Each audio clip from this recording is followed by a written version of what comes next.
and driving meaningful change in their communities. Now, tonight, we examine the role of women in governance, the challenges they face, and what more can be done to ensure their voices are not just heard, but amplified. And joining me is a gender and social inclusion expert, Osayuame Aladeselu. Welcome, a very good evening to you, and welcome to the show.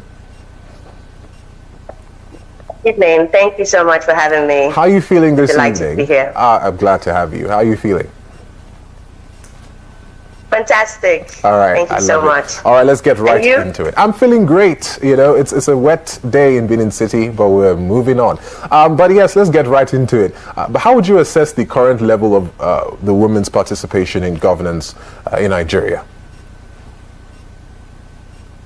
So, first of all, I'd like to say that women's participation in governance has actually grown from time immemorial. Years ago, we could barely count the number of women in governance, in governing positions. But over the years, as much as since Beijing, we've had more women participate in governance and occupy positions of governance. However, I would like to say that it's still dwindling because sometimes in some positions, especially when it comes to elective positions, today we have more women, tomorrow we have less women. So for example, at a point in time in the Edo State House of Assembly, we had 2 women, later on it became no woman, then 1 woman, then no woman, then 2 women, so dwindling. However, probably in the corporate spaces, we have many women now occupying positions, leadership positions. You can see them as captains of industry. So we have more women there. We have more. So, but I would say that though we have made some progress, we are not where we expect to be, especially with 35% affirmative action. Yeah, you just took the words out of my mouth. I was going to ask you, if you look back 10 years and now, would you say that, well, would you rather rephrase that and say we've come a long way, or there is still more to do, given the span of years? So like I said, we've come a long way.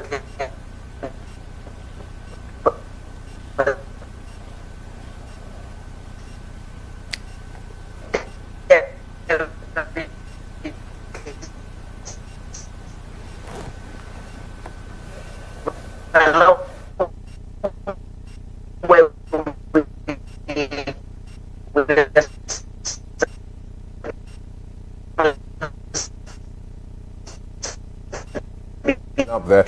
I don't know if you can hear me, if you can adjust your set. Still a lot more to do, especially as regards people having trust in the leadership. Women want to come out for positions and being elected. We have many people who take forms who are candidates, won't occupy those positions. So I say. All right, that is unfortunate. I really would love for us to try again. I will try and get the network working, because I really would love to have this conversation. It's on a lot of people's lips, women in governance. But away from that, talking about another woman that is also in a position of power, the senator representing Kogi Central, Natasha Akpoti-Uduaghan, has joined the appeal to members of the People's Democratic Party who left the party at the height of its leadership crisis to return. She explained that their experience, institutional memory, and commitment to building a better Nigeria were required in the party's effort to rebuild and reclaim its rightful position in the national affairs. Now, Natasha said this while addressing the party members during the inauguration of the PDP National Convention Committee in Abuja on Saturday. All right, I think we can continue with the interview. I would like to say, Osayuame, if you're with us, very good evening to you. Welcome. back. Can you hear me? Yes, we had a little bit of a hiccup there with the network, and I was going to my next question that I wanted to ask you, which is, what would you say the biggest barriers preventing more women from entering politics and leadership? Economic barriers. There are economic barriers. There are institutional barriers. So because many women still don't have enough funding. You see, sometimes nomination forms are still very expensive. So many women cannot afford it. And then access to this, to get the forms, the institutional barriers. Unless you have that kind of funding, you're not able to access it. Also, there are some positions that you need recommendations, and there are people who already have candidates, and if you do not have the sponsorship, as it were, of course, you're already limited. The major one, I would say, is economic. So, speaking of economic, isn't that leading towards a lack of ability to create, to generate, funds? Or is it just, is it more than that? Because I would believe other candidates source for these funds and, use it for whatever they want to, use it for. So is it that, or is it something else? Well, like I said there's economic and institutional, but yes. There's a popular saying that poverty wears a gender face, a gender face. So a women face, a feminine face. Because many women do not have those opportunities. Many women are not do not have access to finance, to funding, to business opportunities. So because of that, they cannot have enough money to purchase the form. You're expecting a woman who has the desire, but I cannot afford a form that costs about 150 million, 50 million, 10 million. So if she doesn't have access to funds, she doesn't have capital to start a business, and when there are gaps that exist that don't have help her to get more money to be able to vie for positions, of course it's economical. Then it also now becomes institutional, structural barriers, and because she doesn't have the funding, she's not able to get into the next level to now say, I have taken the form, I want to move there. But then because they don't have person sponsoring them to say, this person is going to do this for me, this person is going to be able to do this when she gets to this position. When they see that this woman is not going to help us, they're not going to also give her that opportunity. So it's economic majorly before we now talk about structurally and other institutional barriers. All right. Now, we have often heard about gender inclusion policies. I mean, we have the Affirmation Action, that's 35% representation. We also had a gender quota system which was proposed. But what do you think, are these policies truly effective, or is it just on paper? I know we mentioned, of course, way back, the first question, where you made mention of this. But if you can explain more, about these policies. Are they helping? Well, I will say that we have some of these policies, like the national gender policies, but many of them are still just on paper.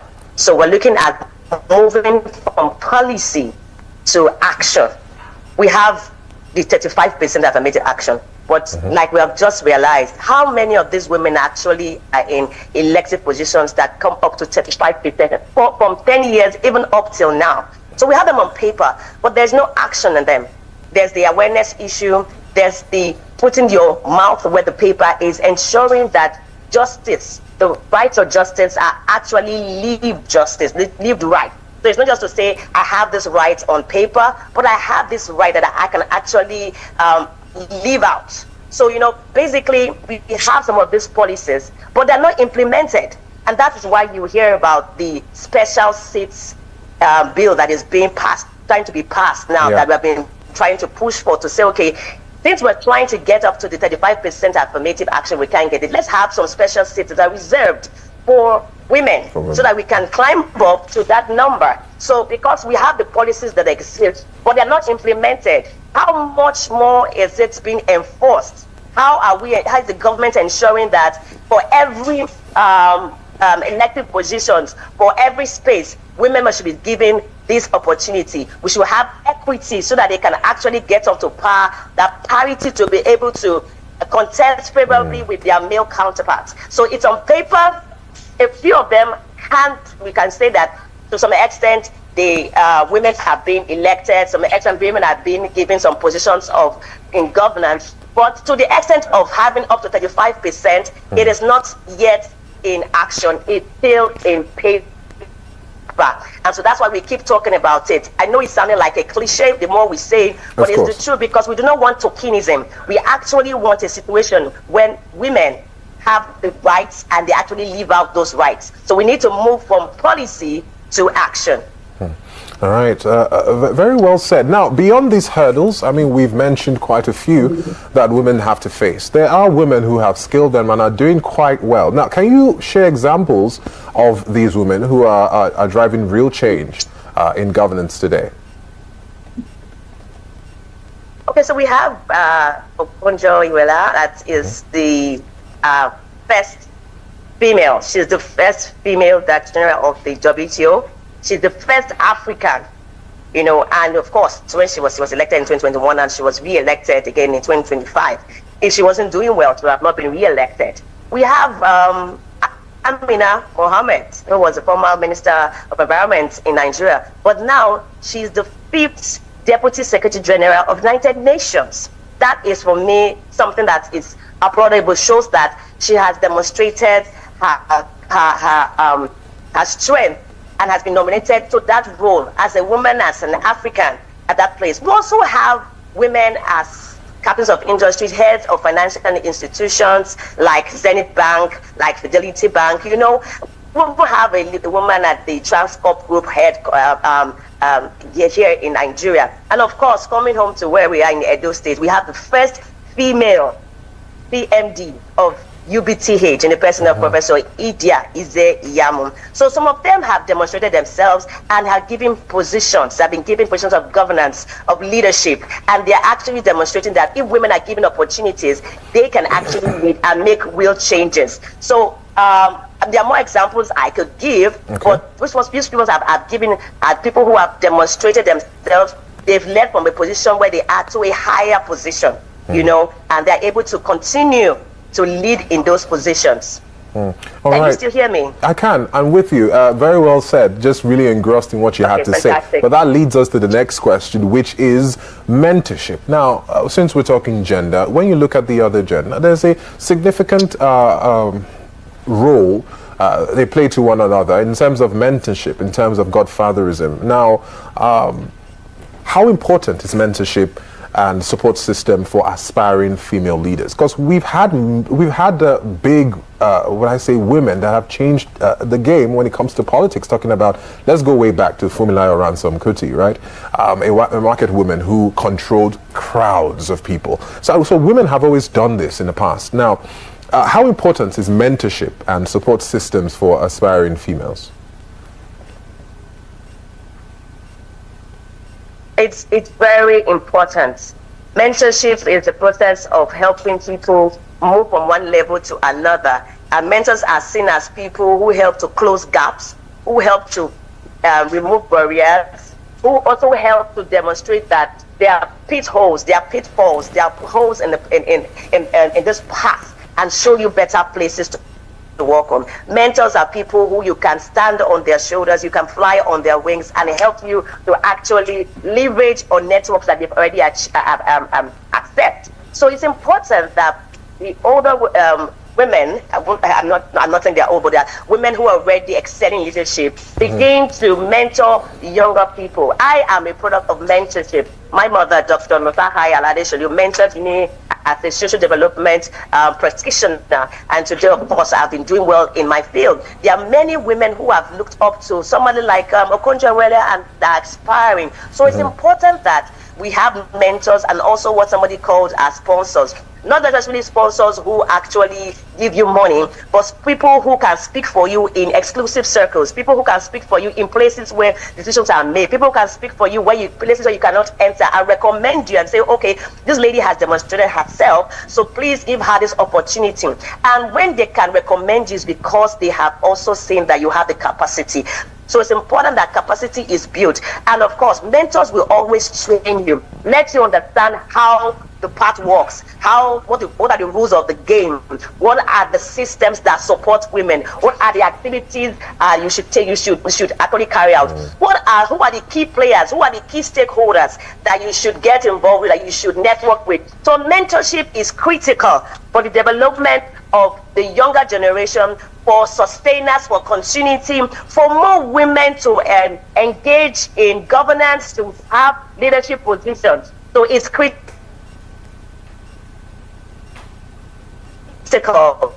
in what we're talking about, and also critical in ensuring that the women who are with the gender index, talking about having that parity, we also, the younger generation coming after them, we should take the baton from them and continue till we get there. And the only way we can do that is if we are trained and we are sustained in the training, and we begin to take up even the smallest of the leadership positions wherever we find ourselves. All right, we've talked about bringing changes to acts and also amendments. But again, what can political parties do actively to promote, women's participation?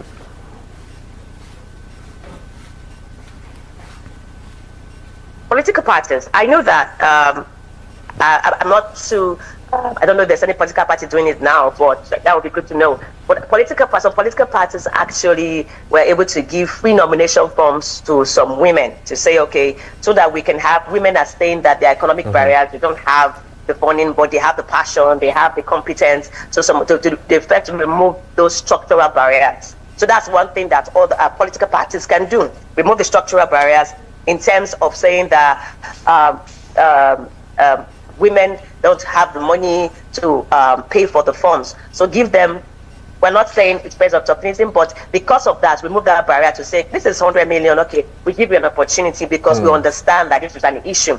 Also, there are some positions that somehow some parties leave and say this position is only for the men. It's important that you open it up.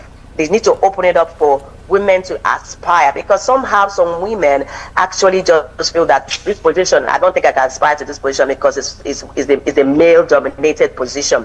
Then also, even in the party, there should be positions that should be opened up to women. For example, even the chairman of a party, women can aspire to become the chairperson or the chairman of the party. So it's important that political parties begin to remove those structural barriers, open up the spaces, then also talk about it, encourage them. When women know that they are he for she in the political parties, they will also have the confidence to come out. So we should also have male sponsors of the women in the political parties. All right, so that is all we can actually have for this evening. I'd like to say a very big thank you for joining us to shed light on this. It's always a very important conversation to have. Thank you. Thank you so much. Thank you so much for having me. Such a delight.